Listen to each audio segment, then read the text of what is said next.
मान लो एक अब तो प्रैक्टिस कर लिया जाए कि चलो मैं आपको पूछूं एग्जांपल, एक फोर्स है F equal to 10 Newton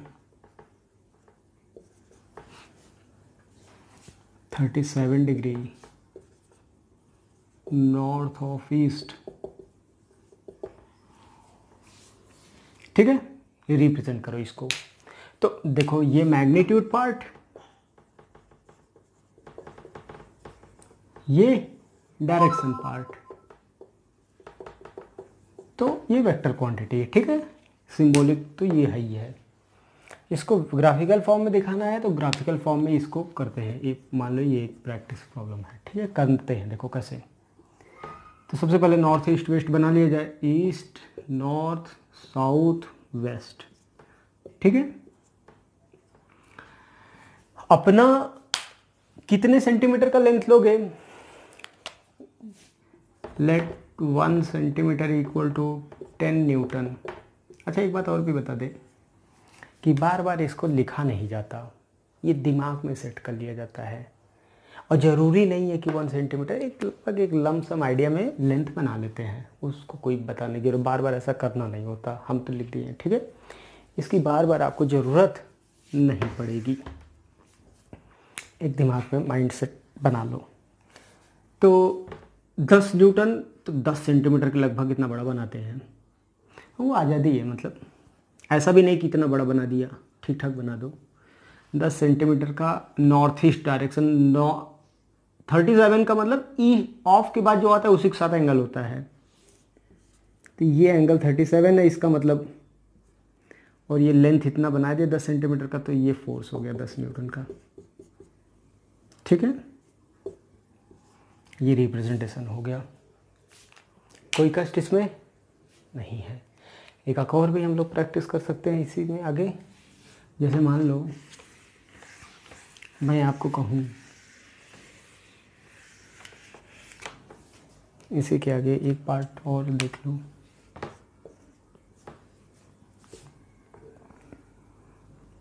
a particle is moving with a speed of 20 meter per second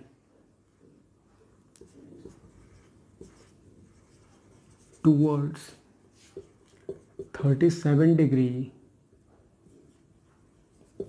south of east, ठीक। तो रिप्रेजेंट द वेलोसिटी वेक्टर, आपको बोला जाए represent the velocity vector in graphical form,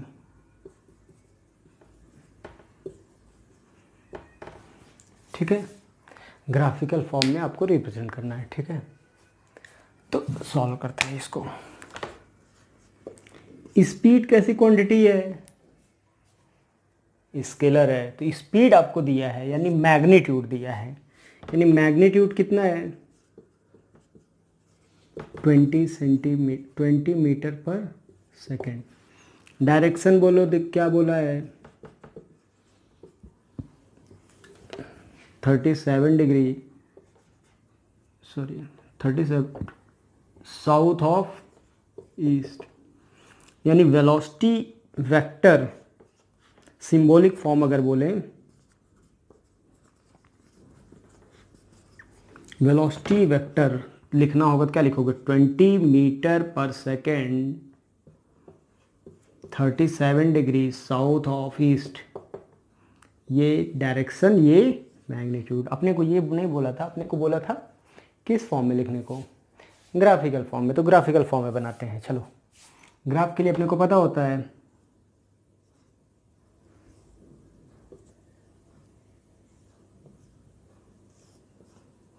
ये east, ये south, ये north, ये waste. 37 degree किस डायरेक्शन में चल रहा है? 37 degree south of east, east से 37 डिग्री। ये वेलोसिटी जो है वो 10 मीटर पर सेकेंड है। ये बन गया एरो।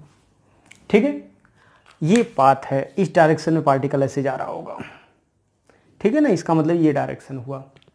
अब मैं आपसे ये भी पूछा जा सकता है कल के दिन कि मुझे a particle is moving with a speed of 10 meter with a speed of 20 meter per second towards 37 degree north of east.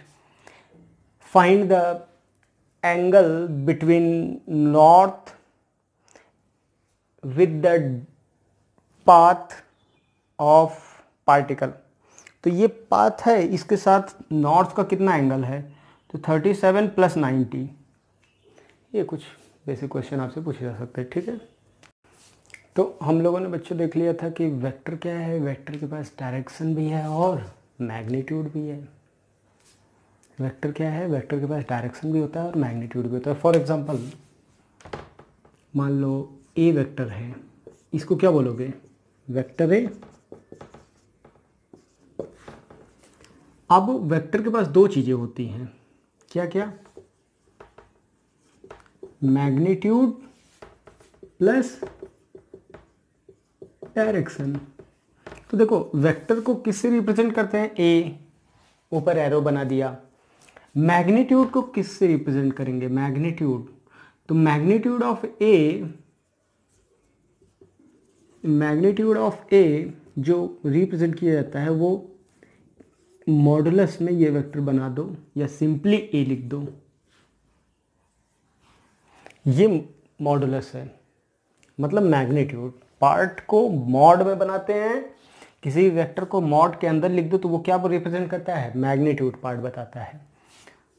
और डायरेक्शन के लिए ए के ऊपर कैप टोपी बना दो तो इसको क्या कहते हैं, कैप, ठीक है, ए कैप। ये डायरेक्शन का सिंबल याद रखना, ये बहुत ही महत्वपूर्ण है। यानी वेक्टर जो हुआ वो दो पार्ट होगा, एक मैग्नीट्यूड एंड डायरेक्शन, ये दोनों चीजों से मिलकर बना है वेक्टर। ये देखो क्या है वेक्टर, ये क्या है मैग्नीट्यूड, ये क्या है डायरेक्शन। ये कोई भी वेक्टर ऐसे रिप्रेजेंट किया जा सकता है, एक वेक्टर है तो उसके पास मैग्नीट्यूड और डायरेक्शन दोनों होगा, ठीक है। ये बात हो गई, कभी भी वेक्टर होगा तो वेक्टर को ऐसे रिप्रेजेंट करेंगे। ये मैग्नीट्यूड याद रखना, रटा होना चाहिए दिमाग में कि ये क्या है, मैग्नीट्यूड पार्ट है, ये क्या है डायरेक्शन पार्ट है। डायरेक्शन पार्ट के लिए कैप टोपी पहना देते हैं, ठीक है। आगे बढ़ते हैं इसमें।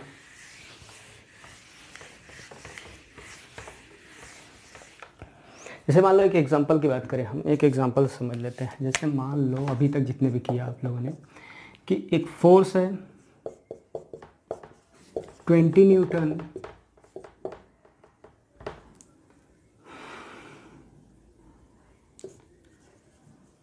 टूवर्ड्स ईस्ट, ठीक है। तो ये तो अब इसका मैग्नीट्यूड हम पूछें, अगर हम इसका मैग्नीट्यूड पूछें,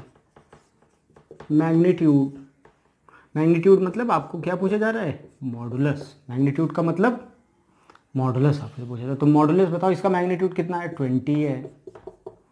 डायरेक्शन मतलब एफ कैप क्या है, टूवर्ड्स ईस्ट, ठीक है। ये डायरेक्शन की बात हो रही है। ये छोटी छोटी बातें आपको समझ में आनी चाहिए, ठीक है। मॉडुलस का मतलब ये मैग्नीट्यूड की बात है, ये न्यूमेरिकल वैल्यू की बात है, ठीक है। तो यहाँ तक बातें कुछ हो गई। हम लोग डायरेक्ट वेक्टर रिप्रेजेंट करना सीख चुके हैं अभी तक। वेक्टर के बारे में इतना सीख चुके हैं कि वेक्टर को कैसे रिप्रेजेंट करना है, उसका मैग्नीट्यूड क्या होता है, ठीक है। तो मैग्नीट्यूड की पार्ट में हो गया और आगे चलते हैं। आगे हम बात करते हैं कुछ स्टैंडर्ड रिजल्ट से, सम स्टैंडर्ड रिजल्ट्स जो याद रखिएगा। कुछ इम्पोर्टेंट पॉइंट्स हैं जिसको याद रखना है।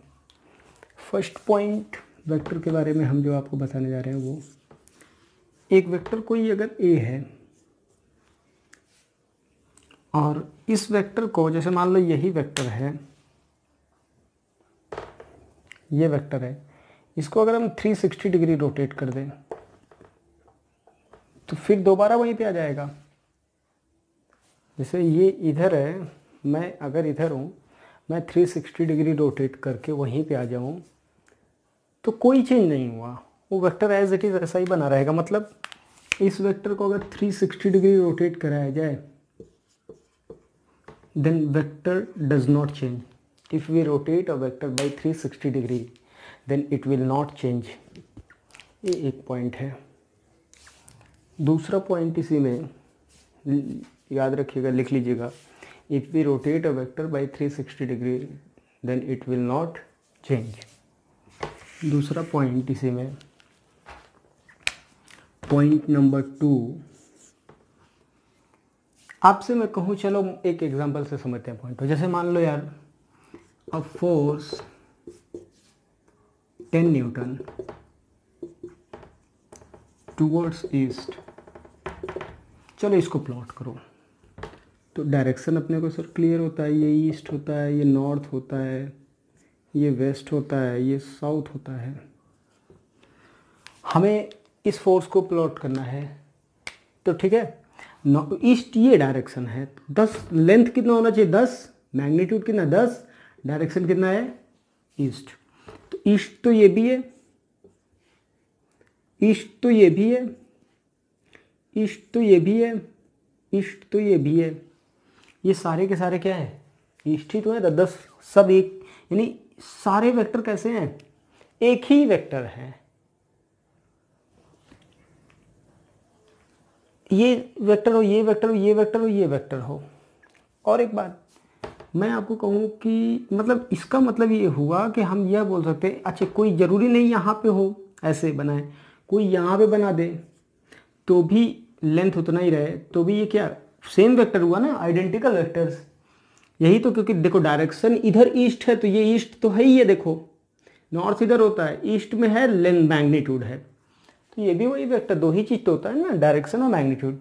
तो हम अब इस वेक्टर के हिसाब से देखो तो इस वेक्टर को यहाँ ले जा सकते हैं, यहाँ ले जा सकते हैं, यहाँ ले जा सकते हैं, यहाँ यहाँ कहीं भी, without changing the magnitude and direction we can shift a vector without changing its magnitude and direction. एक वेक्टर इधर है तो इसको यहाँ ले जाकर रख दो, यहाँ ले जाकर रख दो, ऐसे ले जाकर रख दो, ऐसे ऐसे, मैग्नीट्यूड और डायरेक्शन बिना चेंज किए हम किसी वेक्टर को एक जगह से दूसरी जगह शिफ्ट कर सकते हैं। ठीक है, जैसे मतलब यहाँ पे कोई वेक्टर अगर ऐसे कोई बनाया है, ये वेक्टर है, तो हम इसको उठा के यहाँ भी बना सकते हैं ऐसे, इसको उठा के यहाँ भी बना सकते हैं ऐसे। ये सब आइडेंटिकल हैं, सब एक ही है। बहुत ही महत्वपूर्ण पॉइंट है, we can shift a vector without changing its magnitude and direction. दूसरा पॉइंट हो गया। थर्ड पॉइंट की बात करते हैं, थर्ड और बहुत ही महत्वपूर्ण, angle between the vectors. Angle between the vectors, angle कैसे रिप्रेजेंट करेंगे? तो एंगल के लिए बोला गया है कि if we join tail, if we join two vectors tail to tail then smaller angle, अगर दोनों वेक्टर के टेल को ज्वाइन करें, if we join the two vectors tail to tail then smaller angle between them is called angle between the vectors। दो vector को, जैसे दो vector हैं A और B, दोनों के टेल टेल को ज्वाइन करो, जो अब देखो दो एंगल है ना, एक ये एंगल है और एक ये एंगल है, तो ये जो छोटा वाला एंगल है, स्मॉलर एंगल, यही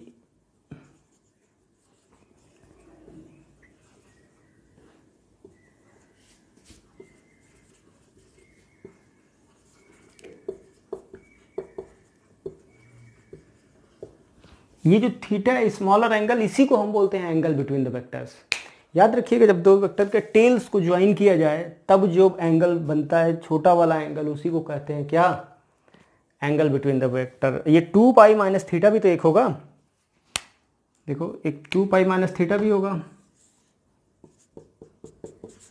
इसको नहीं बोलोगे अगर ये बड़ा है तो, जैसे ज्योमेट्री में दिख रहा है कि ये ज़्यादा है, तो इसको नहीं बोलोगे आप, इसी को बोलोगे। ठीक है, एंगल बिटवीन द वेक्टर्स की बात कर लिया। चलो कुछ प्रॉब्लम कर लेते हैं। जैसे मान लो बच्चों आपको ये दिया हो, find angle between A and B, तो आपको ये ए वेक्टर बना है,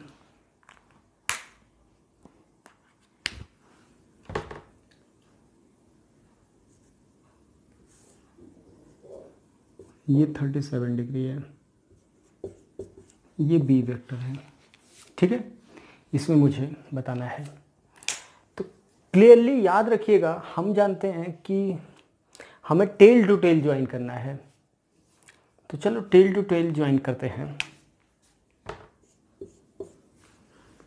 ये वेक्टर है, हम टेल टू टेल ज्वाइन करना है तो किसी को उठा के शिफ्ट कर सकते हैं, चाहे इसको पैरेलली ऐसे उठा के बिना चेंज किए यहाँ ला दो, या फिर इसको उठा के यहाँ लाओ। तो देखो कैसे करते हैं। ए को तो एज इट इज़ बना दिया, पहले बी को आगे ऊपर ले चलते हैं थोड़ा सा। तो बी को आगे, बी तो यही लाइन में है ही है, तो बी को उठा के यहाँ लाएं, या फिर यहाँ से पैरेलली फिर ऐसे उठा के ऐसे भी लाया जा सकता है बिना चेंज किए। ये बी आ गया, अब भी ये आ गया, तो ये देखो ये एंगल कितना था, ये 37 था, ये बी वेक्टर हो गया, ध्यान दीजिएगा आप लोग। ये 37 था तो ये भी 37, तो ये कितना 180 माइनस 37, 180 माइनस 37, तो ये भी कितना होगा 180 माइनस 37। तो angle between A and B कितना आ गया 180 माइनस 37, कितना होता है ये 163, नहीं 143 डिग्री, ये आंसर हो गया 143 डिग्री। एक और कर लेते हैं प्रॉब्लम। जैसे मान लो आपको ये दे दिया जाए, B part,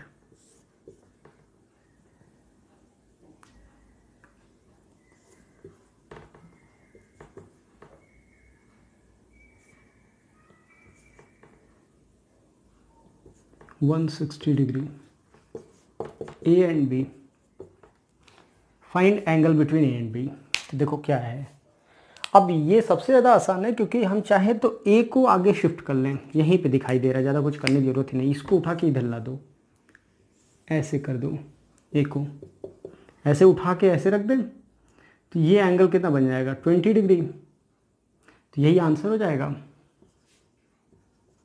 angle between A and B 20 degree. ये भी हो गया, इसमें भी ज़्यादा दिक्कत नहीं है। ठीक है, आगे बढ़ते हैं।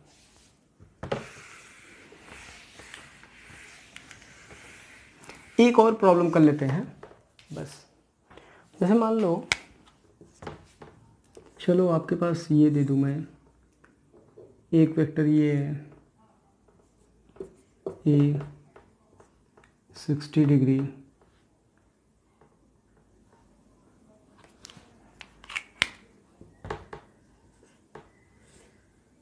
Be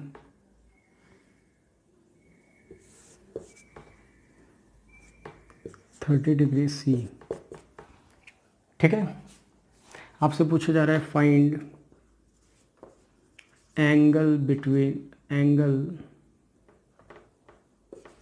between first part A and B, second part B and C, third part A and C. चलो बताओ, तो सबसे पहले फर्स्ट पार्ट करते हैं सॉल्यूशन का। फर्स्ट पार्ट देखते हैं, ठीक है। फर्स्ट पार्ट देखो, तो फर्स्ट पार्ट में ए और बी वेक्टर पहले टेल टू टेल ज्वाइन करो। तो देखो, तो ए वेक्टर कहाँ बना है, ए वेक्टर तो ऐसे बना है, ये 60। बी वेक्टर का ऊपर उठा के शिफ्ट कर दिया जाए, क्योंकि इसको पैरेलली लाया जा सकता है, पढ़े ही हैं हम लोग। तो ये कितना बन जाएगा, 30 डिग्री। तो फर्स्ट पार्ट का एंगल, यही तो स्मॉलर एंगल है, आंसर क्या हो जाएगा फर्स्ट पार्ट का, 30 डिग्री। सेकेंड पार्ट देख लेते हैं इसी में। सेकेंड पार्ट क्या है, बी एंड सी। तो बी एंड सी, तो B C as it is बना है, बने रहने दो सी को। बी को उठा के ऊपर ला दो, तो ये 30 डिग्री है, तो ये 60 डिग्री हो जाएगा। आंसर इसका क्या हो जाएगा, 60 डिग्री, ठीक है। और ए सी, थर्ड पार्ट की बात की जा रहा है, ए सी। तो ए और C already tail to tail joined है, देखो आप लोग ध्यान से। तो ये 30 है, तो ये 60 हो जाएगा, और ये 30 हो जाएगा, तो आंसर कितना हो जाएगा, 90 डिग्री, ठीक है। ये एंगल की पूरी चर्चा हो गई। अब आपको हम एक डीपीपी इस लेक्चर का और ये पूरा लेक्चर नोट्स हम लिंक में प्रोवाइड कर देंगे डिस्क्रिप्शन में।